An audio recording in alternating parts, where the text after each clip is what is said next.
Olá pessoal, tudo bem? Pessoal, nesse encontro nós vamos falar sobre a água no solo, né? E algumas características de comportamento físico-químico da água em si, de modo que isso explica o comportamento no solo e também nas plantas. Quando eu digo no solo, os movimentos que a água realiza no solo. Bom, então nosso conteúdo, água no solo, características e comportamento. Nosso objetivo aqui é entender, então, as principais propriedades da água, propriedades físico-químicas e a sua dinâmica no solo. Isso num contexto agronômico, né? Num contexto de que como que essa água movimenta no solo e por que ocorre determinados tipos de alterações de movimento no solo. Então, isto vai ajudar vocês a tomarem decisões em várias situações de campo, e principalmente, né, no que se diz respeito à conservação do solo e também da água, melhoria dessas características, tá? Então, será aqui no Moodle, né, no Ava Moodle, nosso contato. Vocês vão ter que usar os computadores ou celular, caneta e caderno. Anotem tudo no caderno. No final tem o questionário e, e o livro vocês podem utilizar esses elementos de natureza do Brand. Pessoal, eu vou fazer um vídeo, tentar fazer um pouco mais curto, porque em aula presencial seria bastante longa a aula. Então, o que eu vou apresentar no vídeo será um pouco resumido, e aí eu vou postar para vocês os slides, tá? Para pegar mais informações. Então, pode ocorrer algo que eu não projetar aqui, mas que indiretamente eu menciono e que vai cair em questionário. Então, você tem que é muito recomendado que você faça a leitura dos slides postados. Bem, então a água, todos nós sabemos, todos vocês sabem que é um componente essencial para qualquer tipo de vida no nosso planeta e que interfere em todas as ações físicas, químicas e biológicas do que tudo que está sobre a superfície do solo e também em subsuperfície, né?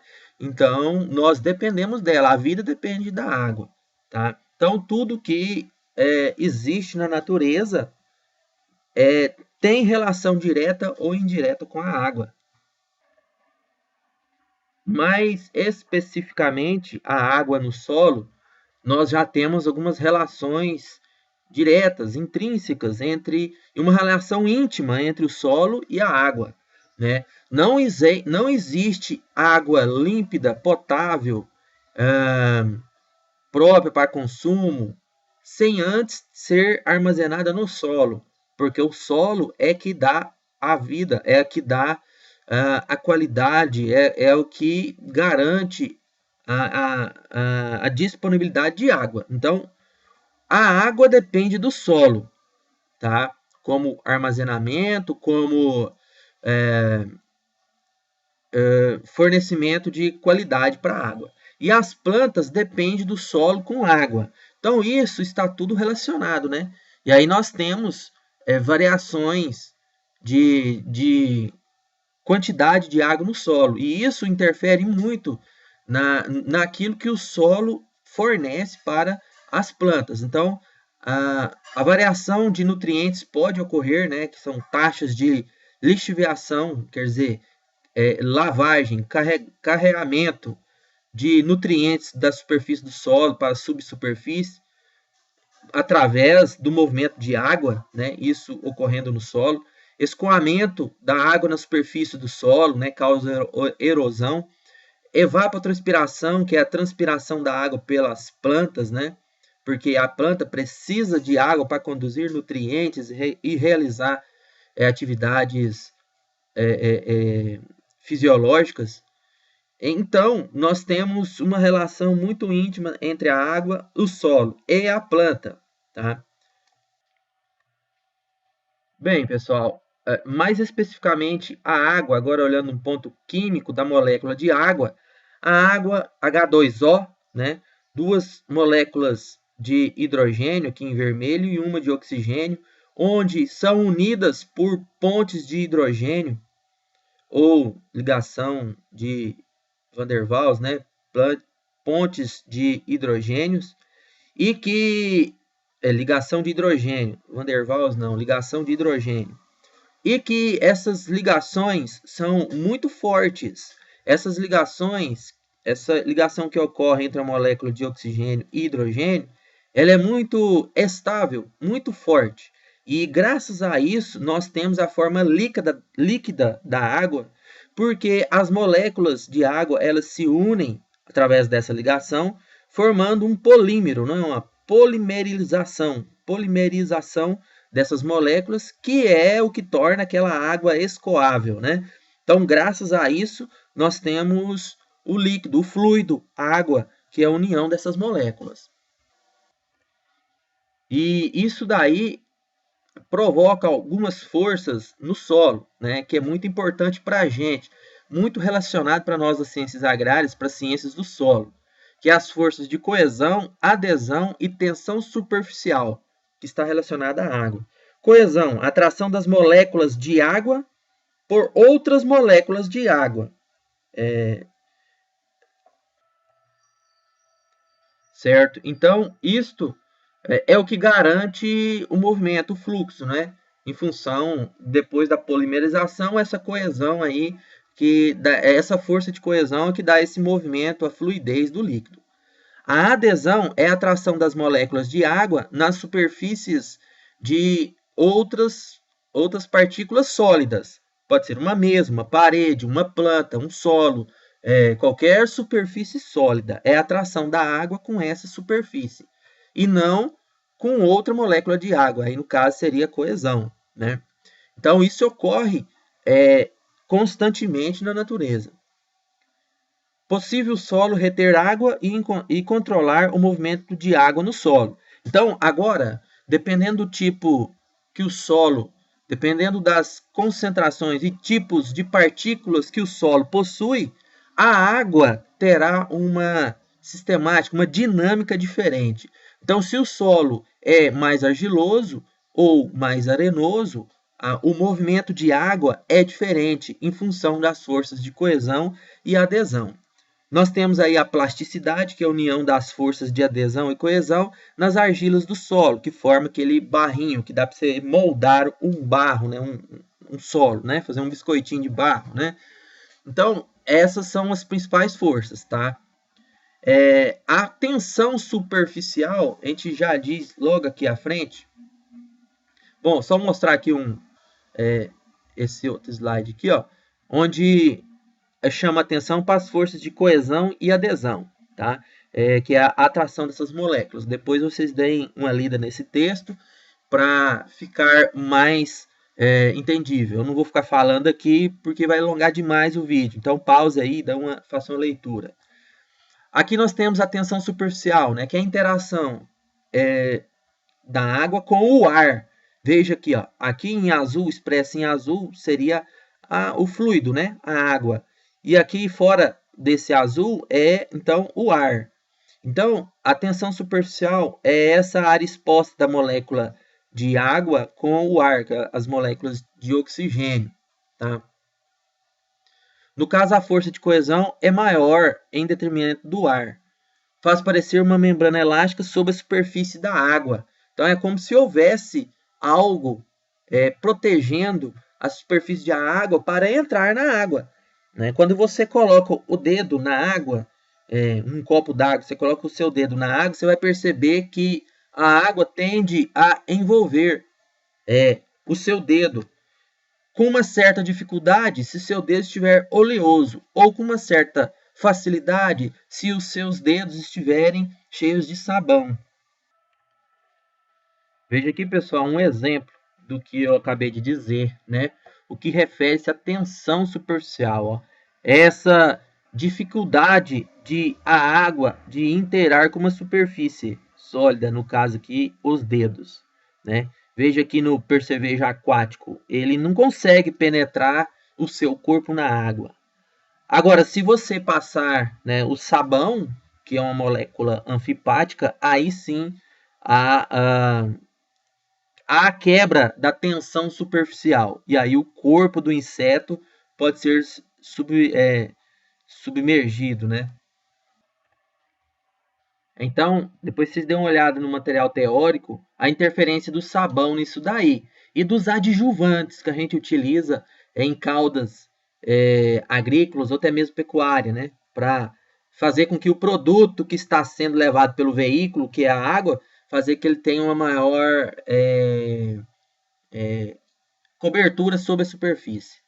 Bem, outro assunto que aqui dentro, relação à água, muito importante, é o que nós falamos aqui de efeito de capilarização, né? A capilaridade da água no solo. E o que é isso e por que isso ocorre? Está ligado a quê? Bem, então, duas são as forças responsáveis pela capilaridade.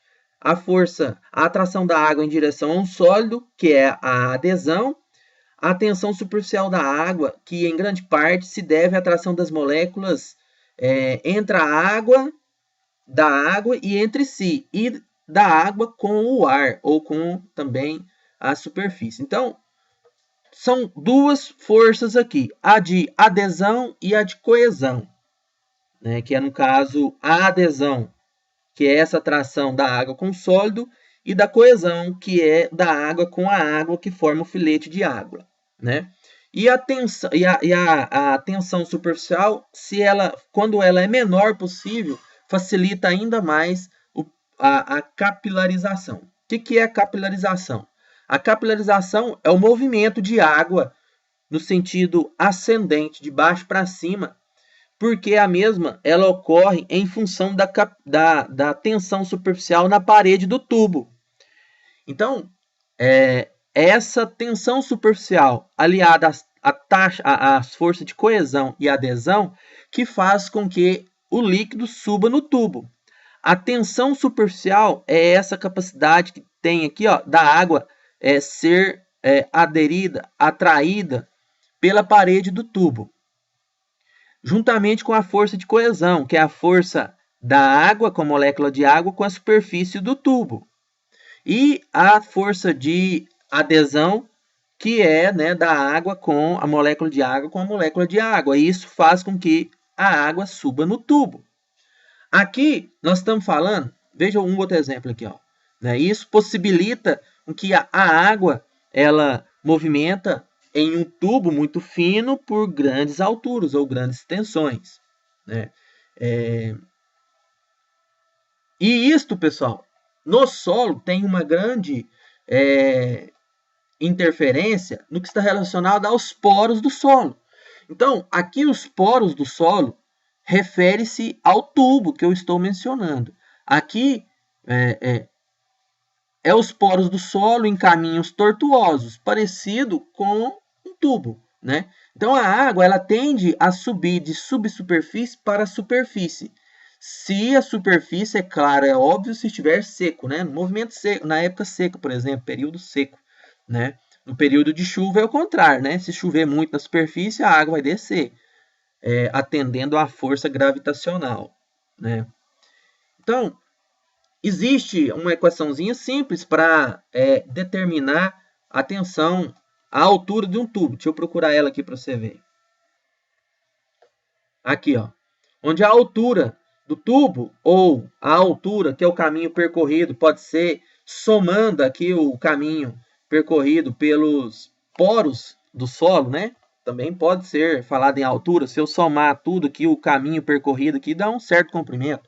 É a mesma que se eu disser da altura de um tubo.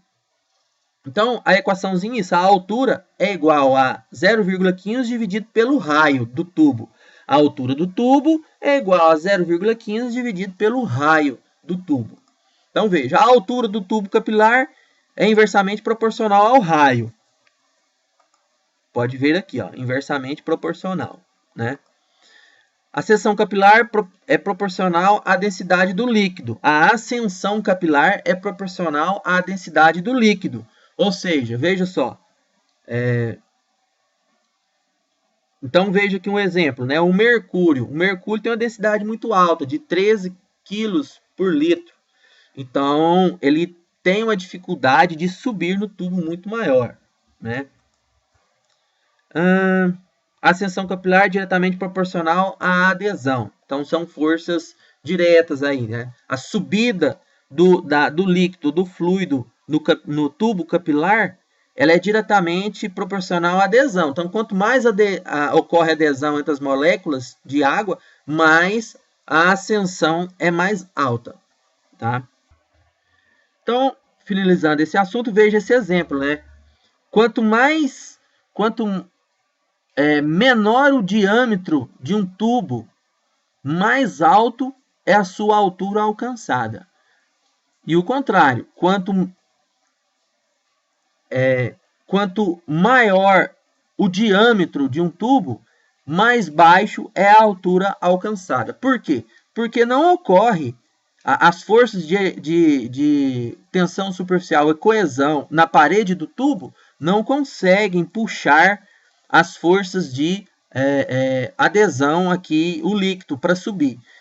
Ao passo que se o tubo for muito fino, aí sim fica muito fácil a subida do líquido na parede do tubo. Isto é o que ocorre nas sequoias, né? Porque são árvores aí 50, 100 metros de altura, né? Trazendo para o lado prático, né, do campo, então nós temos o seguinte, agora que isso aqui, né, fechando a ideia, muito importante agora, ó. Então, quanto mais argiloso, ou seja, se é argiloso, as partículas são menores. Se as partículas são menores, os espaços entre as partículas são menores. Isso corresponde a um tubo fino, de raio muito pequeno. Então, a força de adesão, coesão e tensão superficial aqui favorece muito a subida do líquido, no sentido ascendente. Então, a capilarização em solos argilosos ou de textura mais fina, ela ocorre com muito mais facilidade, tá? O contrário ocorre em solo arenoso, né?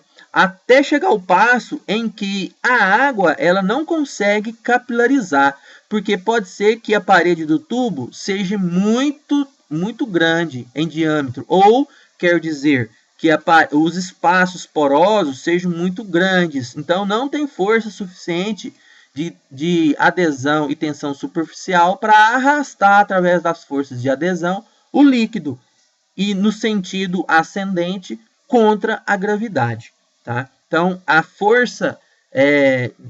forças de capilarização da água no sentido ascendente, ela é menor que a força gravitacional e a água não consegue subir. Isso se os poros for grandes e isso em um solo arenoso, tá? Então, em um solo arenoso, você não mais vai ter capilarização. O que pode ocorrer aí no solo arenoso é a evaporação mesmo, propriamente dita. É como se fosse água evaporando de uma superfície de água, né? Uma bacia ou de uma represa, por exemplo, né? Veja esse outro exemplo aqui, uma capilarização lateral, né? Em um solo. Quanto o solo mais argiloso, mais capilariza-se para a lateral e para a ascendente, se o solo, né, para cima, assim, né, para cima, se o solo estiver com a superfície seca, tá? Então, levem muito em consideração isso, não esqueçam disso, tá? São exemplos práticos que eu queria e estou dizendo agora para vocês. O inverso tem, que é a lixiviação, ou melhor, lixiviação com carregamento de nutrientes, né? É a percolação, é a infiltração de água. Então, aí sim, a infiltração é de cima para baixo, movimento de cima para baixo. E a capilarização de baixo para cima. E o escoamento superficial é escoamento lateral, né? Aqui no caso, não é um fluxo de água no lateral, então é capilarização lateral. Não é um fluxo de água. Agora, quando a água escorre lateralmente, como é o que está correndo aqui dentro do sulco, para lá ou para cá, não sei para onde, aí sim é um escoamento superficial, tá? Importância prática disso, pessoal. Percolação, lixiviação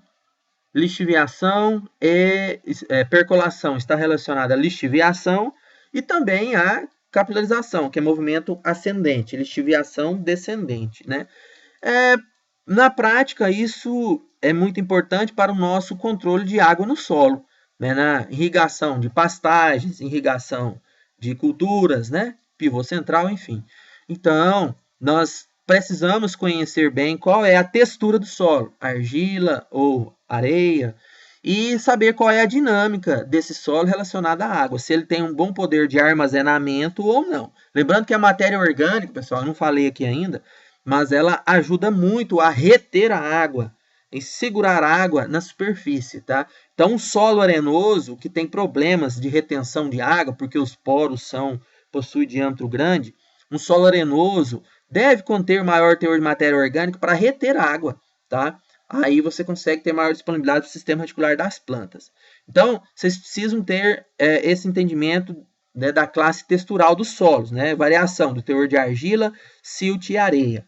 Eu espero que vocês já viram esse triângulo em algum momento, né? Vou revisar, ó. Aqui, vou mostrar rapidinho. Vamos considerar aqui um solo que tem 60% de argila. Ele equivale a essa linha. E nesse solo tenha 20% de silt, tá aqui, ó. Ele equivale a essa linha aqui, ó, né? E esse solo, ele tenha 20% de areia, então ele equivale a essa linha. As três linhas têm que cruzar em um único ponto. Aonde esse ponto for cruzado pelas três linhas, indica se o solo é muito argiloso, ou franco, que é médio, né? Siltosa ou arenosa, tá? Não esqueço dessa classe textural. Vou cobrar muito isso em fertilidade do solo, tá? E vocês são muito dependentes disso. Lá em física do solo, vocês já devem ter visto isso daí. Ah, pessoal, tá aqui o slide que eu falo de matéria orgânica, né? A importância dela, tá? Que retém muita água, que garante maior armazenamento de água no solo. Bem, pessoal, esse no geral é o assunto que eu queria abordar sobre o comportamento de água no solo, tá? Movimentos, as propriedades físicas e químicas da água, os movimentos de capilarização, de percolação de água no perfil, as formas de condução de água no solo, tá? Vimos que é dependente da textura do solo, teor de matéria orgânica, está certo? Então, isto, pessoal, é muito importante para você saber manejar o solo. Então, eu já digo aqui, solos arenosos vão te dar muito mais problemas, vai pedir de você muito mais atenção para manejar esse solo, porque o solo arenoso não segura a água, né? A água percola muito fácil e não ocorre capilarização, a água não sobe para a superfície muito fácil, né? E é muito suscetível a erosões, né? Então, é nesse contexto que as propriedades físicas da água, química da água, está envolvido aí com o solo. E é o que nós temos que ficar bastante atentos. O conteúdo próximo, vamos falar sobre princípios hidrológicos ou o movimento de água na superfície do solo, tá? Então, eu faça uma revisão do material teórico, dos slides e também do livro, tá? Do capítulo que eu vou postar para você em PDF. Então, até mais. Obrigado.